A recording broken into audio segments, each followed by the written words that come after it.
In a starvation state where there is an absence of glucose intake and hence no spikes in glucose, there will also be no spikes in insulin production, and therefore there will be minimal amounts of glucose entering cells to produce ATP for normal cellular processes. Similarly, there will be minimal glucose intake into adipose tissue to store as triglycerides. In order to maintain the blood glucose level, the body's response is to mobilize triglycerides, which are broken down into free fatty acids and released into the bloodstream, where they can be taken up by the liver to produce acetyl-CoA through beta oxidation. Acetyl-CoA can then form the building blocks for ketogenesis, where ketones are produced, and these ketones are released into the bloodstream, which can be used as an alternative fuel source to glucose. Similarly, because there is a reduced uptake of glucose detected by the liver to produce glycogen, which is a glucose store, the counter-regulatory response is to increase glycogenolysis and increase gluconeogenesis to ultimately produce more glucose that is released into the bloodstream to maintain the blood glucose level. Therefore, in a starvation state where there is reduced glucose intake, a steady normal blood glucose level is maintained so long as there are sufficient stores of glycogen and free fatty acids, and there is a significant rise in the blood ketone levels, which act as an alternative fuel source to glucose. Ketone levels start to rise after an approximately 12-hour fast and continue to rise and peak after about 1 to 2 days of starving. The rise in ketones is slightly preceded by the depletion of glucose stores, namely glycogen, in the muscles and liver. In a short fast of less than 24 hours, ketones can commonly rise up to around 1, although it's highly variable depending on the person's metabolism. And in prolonged fasts, ketones can rise up to around 10 millimoles per liter. When ketones are below this level, the body is able to utilize the ketones to prevent ketoacidosis, and hence it is generally uncommon to get starvation ketoacidosis. It is much more common to get a starvation ketosis, and is not known to cause any negative health effects. This is actually the basis for the paleo diet and for weight loss. Now, a very similar process occurs in diabetic ketoacidosis in the setting of insulin deficiency. But instead of having relatively less glucose to enter cells, there is a relative deficiency of insulin to allow the glucose to get into cells. And so when there is no insulin on board and the glucose is not able to get into the cells via GLUT4, there's going to be less ATP production from glucose metabolism, and the body's response is to then break down the triglycerides to release free fatty acids into the blood, to then turn on ketogenesis to increase the amount of ketones in the blood. The ketones will rise substantially and can lead to ketoacidosis. Ketoacidosis is much more common in DKA than starvation, possibly because in DKA there's relatively more acetoacetic acid production, which is the only true keto acid, as compared to beta-hydroxybutyrate, which is a ketone body, a carboxylic acid, but not a keto acid, which is by far the predominant ketone formed in starvation. Acetone, the third ketone body, is of least clinical significance. Up until this point, the pathophysiology behind ketone production in starvation and diabetic ketoacidosis is pretty much the same. However, the fundamental difference is that the glucose levels remain elevated in diabetic ketoacidosis because of the absence of insulin that is required to allow large proportions of glucose to get into cells. So we have a peculiar situation where we have a high level of blood glucose which is not able to get into the cells, and so from the cell's perspective there is no glucose, and all these counter-regulatory mechanisms are activated particularly in the setting of elevated glucagon, which is the counter-regulatory hormone to insulin and drives all of these processes which are seen in starvation here, which therefore further increases the glucose level. But of course, this cannot get into cells, and a vicious cycle is created where we get more and more glucose in the blood, leading to hyperglycemia, all while, because of the lack of glucose utilization, and activation of ketogenesis, and therefore ketones being produced, and ketoacidosis as a consequence. Because the ketones that are being produced, particularly acetoacetic acid, which is the only true keto acid, can produce acidosis, there can be subsequent shifts in potassium levels mediated by a proton-potassium exchanger, such that in acidosis, protons are shifted into cells and potassium is shifted out of cells, which can therefore lead to a hyperkalemia. Thus, in the early part of DKA, when the acidosis is developing, you can get a hyperkalemia. But because there is a large amount of glucose that is in the blood as well, purely by osmotic effect, there will be increased urine output or glucosuria, which will ultimately increase potassium depletion through the urine. And therefore, in later stages of DKA, the patients can become hypokalemic, which is often what is seen when patients present in hospital. This is important in DKA management, which I'll talk about very soon. But I just want to summarize all of this pathophysiology into a simple model which I think will help you understand DKA. We can simplify all of the pathophysiological processes into this model here, where essentially you have glucose, which requires insulin to activate GLUT4 to allow the glucose to get into the cells to be metabolized, and suppress ketogenesis, which is like the backup mechanism to produce ketone bodies when there's an absence of glucose entering the cells. So in starvation ketosis, where there is high ketones and low glucose, the treatment is to increase the glucose, to then allow the glucose to turn off ketogenesis and reduce the ketone production.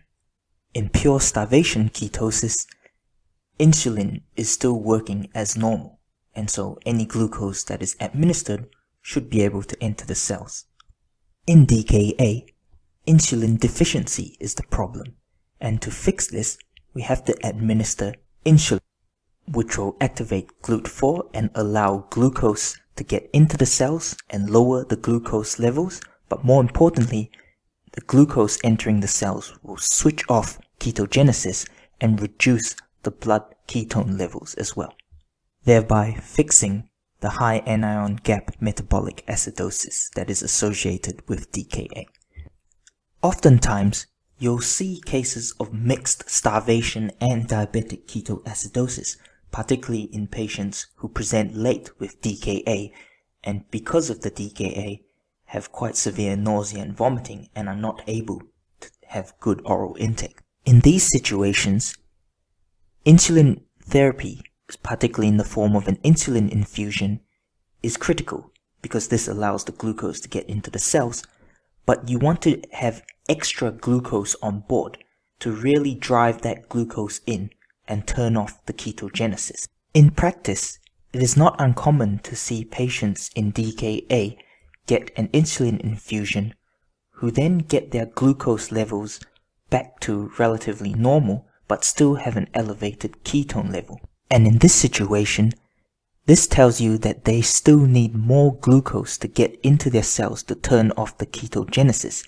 And so you not only have to continue the insulin infusion, you need to have a glucose sideline as well to drive the glucose into the cells to turn off the ketogenesis, which is the main problem. Continuing insulin alone at the same rate without a glucose sideline is not a great idea because this will just lead to hypoglycemia. And similarly, stopping or slowing down the insulin infusion rate is also not a good idea because this will then lead to rebound hyperglycemia and rebound ketosis, because when there's less insulin, there's less glucose getting into the cells and therefore more ketogenesis. Now that we have this understanding, we can go on to talk about how to manage diabetic ketoacidosis. Obviously, when patients present acutely, it is always important to assess the airway, breathing, circulation, and disability, which is done in the emergency department. Specifically for DKA, we want to assess the so-called DKA parameters, which include the blood glucose level, which is often elevated, anywhere from about 12 to 24, and typically not much higher than that, as opposed to hypoglycemic hyperosmolar state, or HHS, which occurs in type 2 diabetes patients, where you can get very high blood glucose levels of 30 or 40 or even greater, but have normal ketone levels because there's still at least a basal level of insulin production which prevents DKA and ketogenesis from occurring. Ketones are typically very high in DKA, much higher than 1, typically in the range of around 5 to 10, and subsequently there's evidence of acidosis where the pH is less than 7.35 and the bicarbonate is low, much lower than the normal level of 24 millimoles per liter. Because of the presence of ketones and possibly also lactate, there's often a high anion gap in DKA, accompanying the metabolic acidosis, known as a hagma. The acidosis often means that there will also be a negative base excess. Electrolytes are very important in DKA management. As mentioned previously, the potassium levels can often go up early in DKA, but because of volume depletion, you can get a hypokalemia, often by the time the patients present. Having very high glucose levels can also lead to an osmotic hyponatremia, and hence a corrected sodium level should be calculated to avoid overzealous treatment of hyponatremia that is not clinically significant. Patients in DKA often present with non-specific symptoms of feeling unwell, but prominent symptoms can include nausea and vomiting and abdominal pain, as well as polyuria and polydipsia because of the high glucose levels. This should always be suspected in patients with known type 1 diabetes or very severe end-stage type 2 diabetes, and should also be suspected if the glucose levels or ketone levels were abnormally high. In severe DKA, because of the acidosis, patients can start to reduce their level of consciousness and thus may need ICU level intervention. But the overarching treatment of DKA relies on 3 things: fluids, potassium, and insulin, because these are the 3 things that are deranged in DKA. Patients can be quite dehydrated, especially if they present late with DKA, and so they should be appropriately resuscitated with intravenous fluids. It is important to know what their potassium level is, because upon starting an insulin infusion, patients can develop a hypokalemia, because insulin activates the sodium-potassium ATPase, which leads to intracellular shifts of potassium, which can further worsen a hypokalemia that may already exist because of potassium depletion from the urine in the setting of glucosuria. The potassium level should therefore be more than 3.3 millimoles per liter before starting an insulin infusion. Ideally, you want to replace potassium to mid-high normal range in order to mitigate the intracellular potassium shifts from insulin. But you also have to balance the urgency of starting the insulin infusion, and so it is unnecessary to wait until the potassium level is more than 4 before starting the insulin infusion. Generally, more than 3.3 or even 3.5 is enough to start the insulin infusion with ongoing potassium replacement. Nevertheless, it is still dangerous to start an insulin infusion when the potassium level is low, particularly less than 3, as this may induce severe hypokalemia, and hence increase risks of tachyarrhythmia. Once the patient is hydrated and the potassium level is adequate, we can then start the insulin infusion, which is the mainstay of treatment. Now, most major institutions should have their own insulin infusion protocol, which should be followed. But generally speaking, there are two main approaches to an insulin infusion. You can give a fixed dose approach, where you start the patient on a fixed rate of insulin, which is usually around 0.1 units per kilo per hour. So for a 70 kilo patient, you start them at an insulin infusion rate of 7 units per hour. Or you can use a variable rate approach, where you titrate the insulin infusion rate based on the patient's blood glucose level. Either way, the patient is started on the insulin infusion via an intravenous drip, which also has a sideline, which if the BGL is very high, often more than say 14, you would use a crystalloid solution. Whereas when the BGL begins to drop with the insulin infusion, many protocols would suggest switching to a glucose-containing solution to prevent hypoglycemia while maintaining ongoing insulin administration. If the patient's potassium level is low normal prior to starting the insulin infusion, a good tip is to give a potassium-containing crystalloid sideline, such as 30 millimoles of potassium chloride with 0.9% sodium chloride normal saline, or whatever available formulation. From my experience, giving 30 millimoles of potassium chloride per liter of fluid is often adequate. However, potassium levels should still ideally be checked regularly with venous blood gases, and hypokalemia treated with more supplementary potassium, such as intravenous mini bags of 10 millimoles of potassium chloride, or you can use oral potassium formulations for supplementation if the patient is able to tolerate oral intake, although this is usually not the case. After establishing the insulin infusion, the glucose levels and ketone levels should begin to drop, and patients usually return to normal glucose and ketone levels after approximately 6 to 12 hours, or an overnight administration of an insulin infusion, although obviously this is variable and depends on the actual situation. We can then think about transitioning off the insulin infusion when the patient's parameters begin to resolve, namely when the ketone levels are less than 1 and the anion gap has closed, being less than 12, as the ketones have been removed from the system. At this point, the BGLs have often returned to a relatively normal level around 5 to 10. Although persistent hypoglycemia should not preclude transitioning off an insulin infusion if the ketones and other parameters have returned to normal. Based on the downtrending trajectory of the ketones and blood glucose levels, you can often predict when the insulin infusion can be taken off, and you should prepare for this point by getting a venous blood gas to confirm that the pH and anion gap has returned back to normal. You should aim to transition off the insulin infusion around a mealtime, because the patient must be able to take adequate oral intake and hence be able to administer short-acting insulin in order to come off the insulin infusion.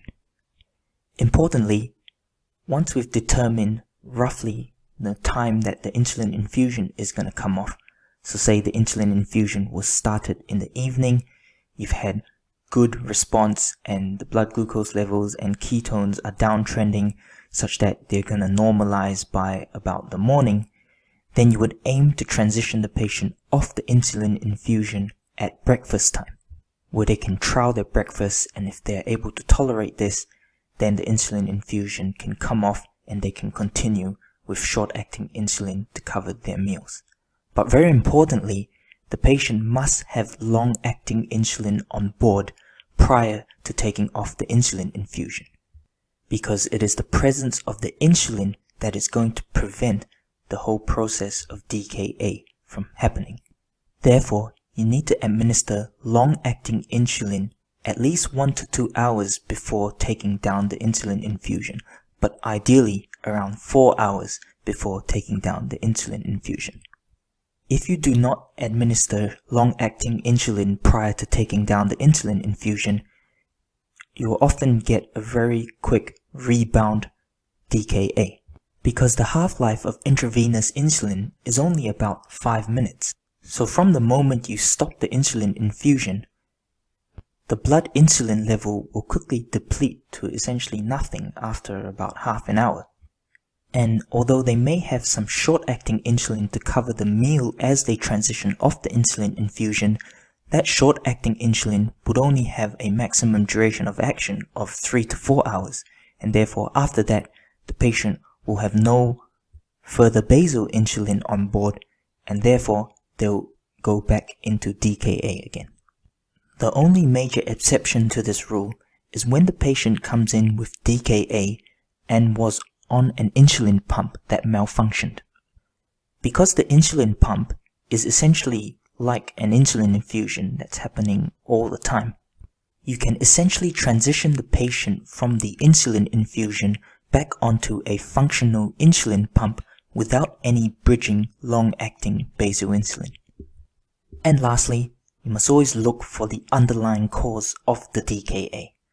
Commonly, this is from medication non-compliance, or as just mentioned, insulin pump malfunction, or from drugs including illicit drugs, and commonly infections, where the state of sepsis can lead to activation of the sympathetic nervous system and elevate hormones which have a counter-regulatory role to insulin, such as cortisol, which leads to insulin resistance, and hyperglycemia, which can overwhelm the insulin deficiency, even if it is just relative. Treatment should be targeted at the underlying cause, such as antibiotics for infection, and counseling addressing the patient's concerns, and better diabetic education to address medication non-compliance. So that completes the overview of DKA management pillars. We can now go on and talk about insulins and how to use these to manage patients with diabetes.